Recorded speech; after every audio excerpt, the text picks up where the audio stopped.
The Soviet Union really was a global tech power. It made its own space program, microchips, and nuclear reactors. It trained millions of engineers and built cities around research. Today, the Kremlin still tries to project that same image. Triumphant rockets, glossy prototypes, flashy super weapons, miracle robots that always seem to appear on TV but never on the factory floor. But here's the uncomfortable question. Does modern Russia still know how to build anything real? I'm Elvira Bary, a writer born in the Soviet Union, and tonight we're going to look behind that aging facade and see how a country that once engineered the future now imports washing machines just to strip them for microchips. Here's our roadmap for tonight. From self-reliance to imports, how the Soviet system built a clumsy but functional tech ecosystem, and how post-Soviet Russia traded it for oil money and shortcuts. The Vanishing Engineers, how the last Soviet-trained professionals are aging out, leaving behind equipment nobody knows how to design or repair. The brain drain, where Russia's brightest minds are going, and why so few are willing to return. Defense as a feeding trough. How corruption devours research budgets long before they reach a lab. Academia. Loyalist takeover. How universities lose their best talent to incompetent, politically obedient leadership. The Microchip Case. What Russia's sovereign processors and robots reveal when you check where they are actually made. Is it beyond repair? Whether Russian science can recover and what it would truly require. If you want to support this kind of deep dive work, you can do it through the think tank, PayPal, or Superthanks. All the links are under this video. Now, let's start with the moment the decline began, the point where Russia stopped building for itself and began relying on imports to survive. From self-reliance to imports. To understand today's collapse, you have to start with what the Soviet system actually did right. It built a closed, brutally inefficient but real ecosystem of science and industry. The USSR spent between 2 to 3% of its GDP on research and development comparable to Western levels of the time. There were design bureaus, test ranges, and whole cities built around nuclear plants and microelectronics factories. Soviet tech was expensive and often behind the West, but it was made at home. Factories produced their own machine tools, missile components, and satellite electronics. Young engineers could go from university straight into a design bureau. When the USSR collapsed, that system went into crisis. Plants were closed, engineers were laid off. Those who stayed saw their paychecks shrinking. But the key political choice was made later, under Putin. Instead of rebuilding industries and research, the Kremlin bet on a simple model: sell oil and gas, buy everything else. In the 2000s, Russia turned into a classic petrostate, a country that lives off raw materials and imports technology. This had a direct effect on science. R&D spending hovered around 1% of GDP. By 2020, it was down to about 0.5% of GDP. And today, it dropped to 0.36%, far below that of advanced economies. Soviet leaders wanted to prove that their system could match the West in tanks, missiles, and nuclear plants. Putin's elite wanted something different: quick growth, high consumer imports, and personal enrichment. The result is an economy that's terrible at turning scientific knowledge into competitive products. Look at the Yomobil story. A Russian hybrid car was supposed to prove the country could do its own Tesla. Billionaire Mikhail Prokhorov showed the prototype to Putin and promised cheap hybrid cars for the people. Then he quietly sold the whole project to the state for €1. Not a single serial car reached buyers. Or the Yotaphone, the double-screen smartphone dubbed our own Russian iPhone. Putin personally handed one to Xi Jinping. The company behind it even planned the US launch, but it was cancelled because of manufacturing problems. A few years later, the company went bankrupt, crushed by lawsuits and poor sales. Production long since moved to China. These cases look funny from the outside, but inside Russia, they are symptoms of the same disease: deterioration of the chain that runs from basic research to applied labs to mass production. In the next sections, we'll see what the choice did to the people who used to keep Soviet science alive and to the generation that was supposed to replace them: the Vanishing Engineers. The Soviet tech industry ran on a large and qualified workforce. Millions of engineers who knew every valve, every weld, every cable by heart. Some of them worked at big design bureaus and research institutes, others at factories that actually built things. These people are now dying out. When the 1990s arrived, many Soviet factories either shut down or shifted to assembling imported kits. The old Soviet model had never been profitable. It survived only thanks to massive state subsidies. Entire schools of engineering lost their base. If you no longer make your own avionics or machine tools, you also stop training people who know how to design them. Russia still has a lot of resources in absolute numbers, but their density per million people lags behind the advanced economies. You see the result most clearly in space. Russia still flies Soyuz, a design that goes back to the 1960s. But when they try to do something new, the cracks show. In 2013, a Proton-M rocket carrying GLONASS navigation satellites crashed seconds after launch. Investigators found that several crucial angular sensors had been installed upside down, not miscalculated, physically flipped. That is not one clumsy worker, that is a whole quality control system that has forgotten how to think. The same story plays out at the new Vostochny Cosmodrome. It was supposed to be a symbol of renewal, a clean, modern spaceport in the Far East. Instead, the project became a monument to embezzlement. Multiple criminal cases, billions of rubles stolen, unfinished or defective structures that had to be rebuilt. The Baikonur Cosmodrome is even more telling. On November 27, its only launch pad broke down right after sending a Soyuz rocket to the ISS. This is Russia's only active pad for crewed flights since Gagarin's old site was turned into a museum.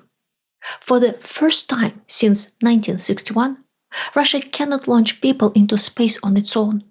Repairs are likely to take years, not weeks. It's a perfect symbol. A space program still living off Soviet legacy, where one more launch is enough to literally knock the ground out. Nuclear energy is one of the few areas that still look strong from the outside. Rosatom exports reactors, builds plants abroad, and shows glossy renderings. But here too, the core technologies are Soviet-era designs, updated but not reinvented. The brain drain.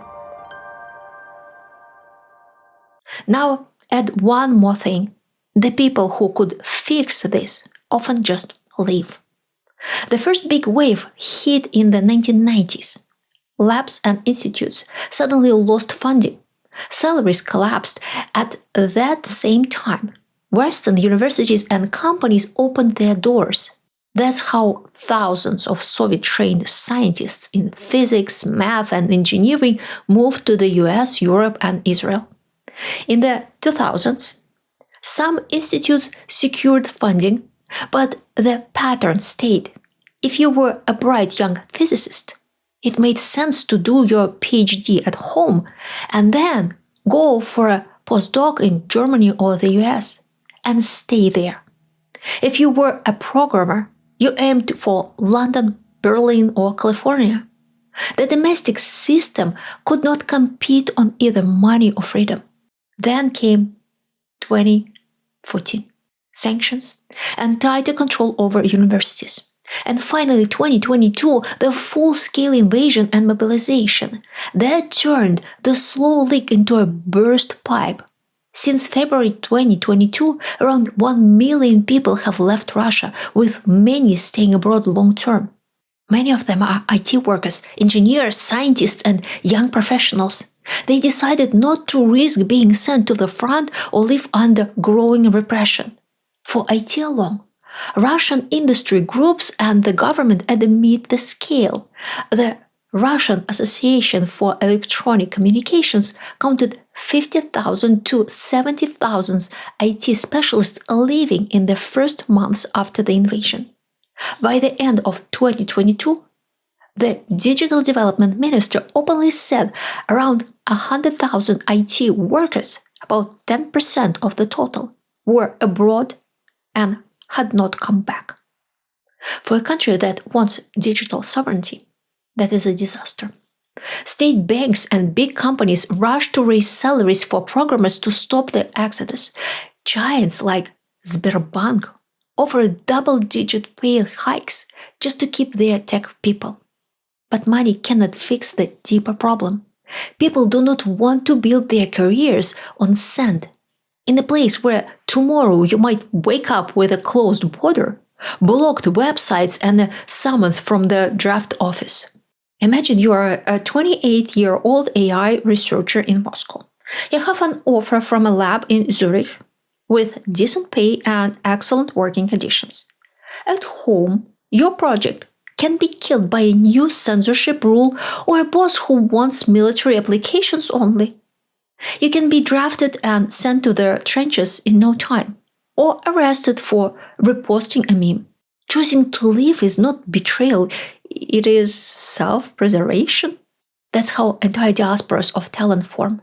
Communities of Russian scientists and engineers who now live and work in Boston, Tel Aviv, Berlin, and here in Southern California. I've watched it happen with my own eyes.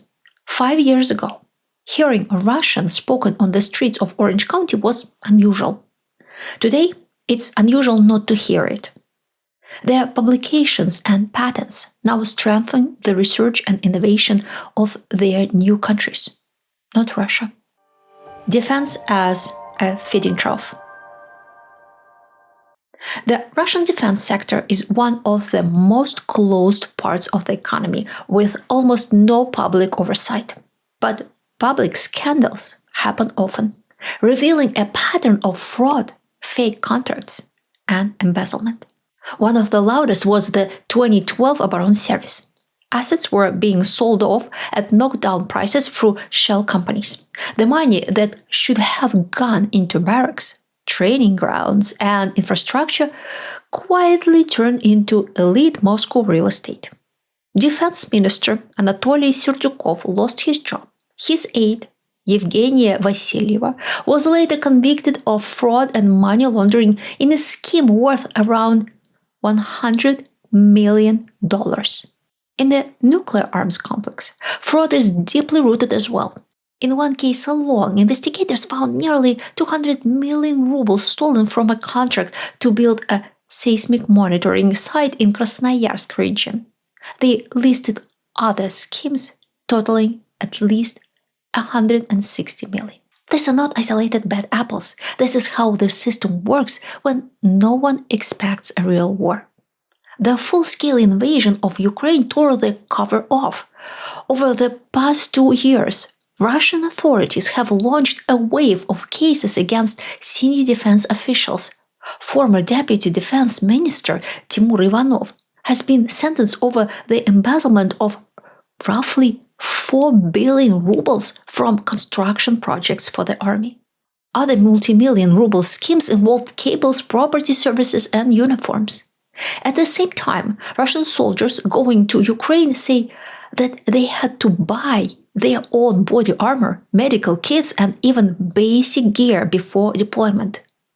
Now, there are the wonder weapons that were supposed to terrify NATO, but never left the showroom. The T-14 Armada was sold as a super tank, unmanned turret, stealth. Crew in a protected capsule. In practice, it turned into a showcase project with tiny production runs, years of delays, and price tags around $5 to $9 million per tank. Rostec's own CEO admitted that Armada wasn't used in Ukraine because it was too expensive and the old T-90 was more efficient. Kurganets 25 and Boomerang followed the same script. Shiny prototypes on parade. Promises of mass production next year. Then endless postponements and near zero presence at the front. The Su-57 fifth-generation fighter is a boutique fleet of a few dozen planes that the military is scared to lose near Ukrainian air defenses. And at the very top, we have the Sarmat ICBM Saturn II, once a symbol of unstoppable power. Now, it's more of a symbol of failure.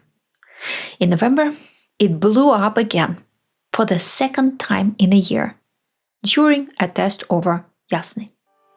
Academia, Loyalist takeover. Universities should be the place where a country builds its science. In Putin's Russia, they turn into another lever of control. In the 1990s, Russian academics enjoyed a lot of real autonomy. Rectors elected by staff. Joint projects with foreign foundations. Wild but genuine academic freedom. That period ended step by step after Putin's return to the presidency in 2012. A tightening of foreign agent and undesirable organization laws hit independent research centers and foreign-funded projects. The final break came with a full-scale invasion of Ukraine. On March 4, 2022, the Russian Union of Rectors published an open letter supporting the war, repeating the Kremlin's language about demilitarization and denazification of Ukraine. It called on universities to instill patriotism in young people. The address was signed by the heads of more than 300 universities, including Moscow State University. That letter was not just propaganda. It was a loyalty test. If you want to stay rector, dean, or head of a big institute, you sign. Academic leadership became directly tied to political obedience. Below the top layer is everyday corruption. Between 11 and 19% of Russians admitted paying bribes to enter university or pass exams. Families could spend up to 30 to 40% of their income on informal payments for a supposedly free education. If you normalize paying for grades, you should not be surprised when people later pay for academic titles.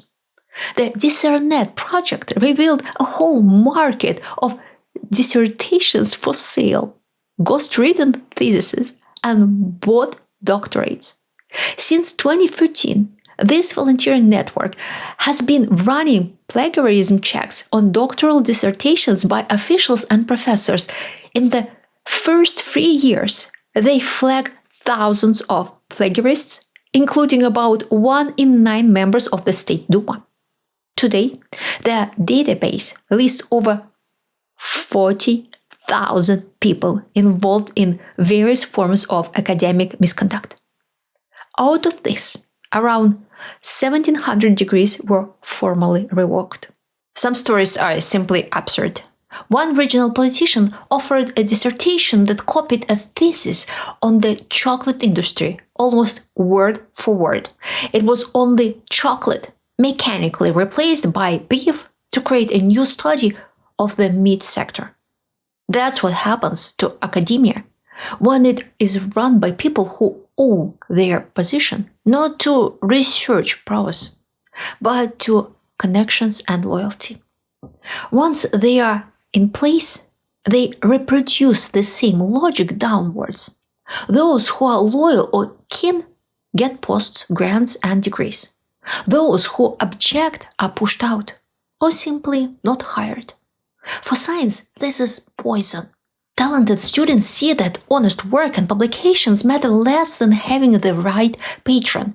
They learn to keep their heads down, switch to safer, apolitical subjects, or leave for foreign labs. The Microchip Case. If you want one simple test of a country's technological health, look at its microchips. Can they design and manufacture competitive chips at home? In Russia's case, the answer is very clear. On paper, Russia has its own processors. The Elbrus and Baikal lines were promoted as domestic alternatives to Intel and AMD. They even got orders from state agencies after new rules forced government bodies to favor Russian-made electronics. But in truth, both Elbrus and Baikal chips were designed around foreign architectures and produced at foreign fabs, primarily TSMC in Taiwan. Russian companies simply had no modern process nodes to make them inside the country. When Western sanctions hit, they cut off access to those outsourced lines. Russia suddenly discovered that its sovereign processors depended on a supply chain it did not control.